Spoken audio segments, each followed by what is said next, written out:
one more thing. Wow, Indian music is so much connected with the Kundalini awakening, which perhaps I have never talked to you about, is that when the Kundalini rises, she passes through various centers and subplexuses.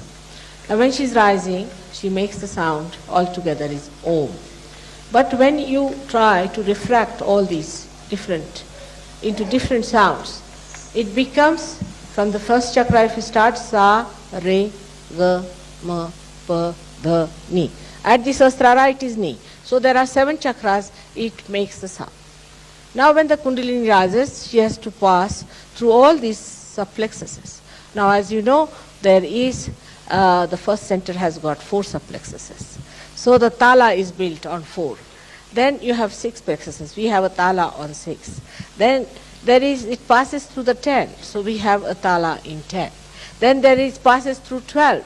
So we have a tala of 12. Last of all is Shri Krishna. Shri Krishna's place where it has got 16 subplexuses. So it passes through 16 subplexuses.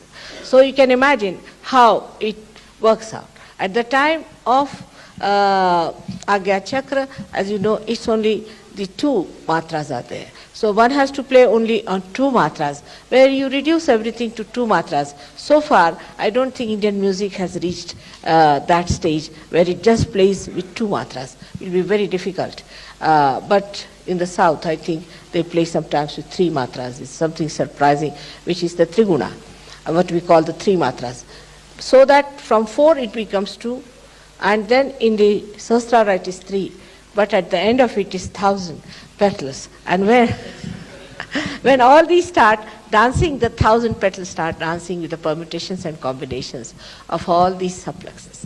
So it is so woven into the classical music, the whole awakening of the Kundalini, of which perhaps the modern artist may not be aware of, but it is said, everyone knows that Indian music is based on the first sound, that is Om, the Omkara. So this is how all these talas are based, and that's why you are so overjoyed.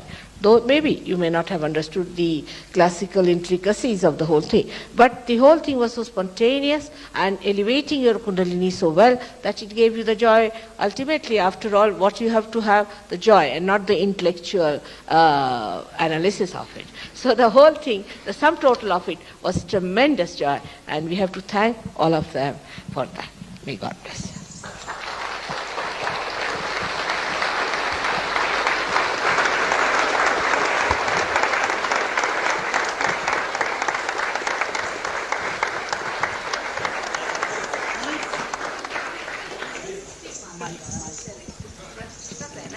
16 matras, you know, of Krishna's is divided into 2, you see, 2 halves. First half is the right side, and the second half is the left side.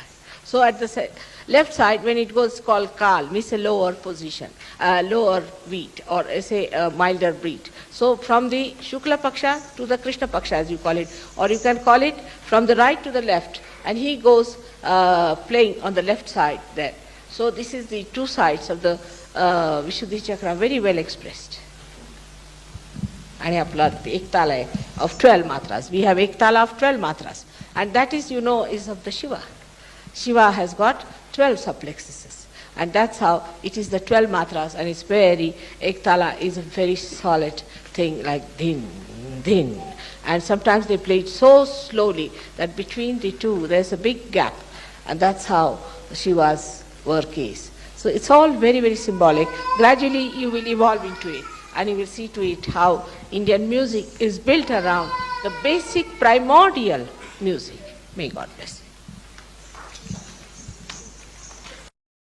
Have you still not joined our 6 days reading challenge?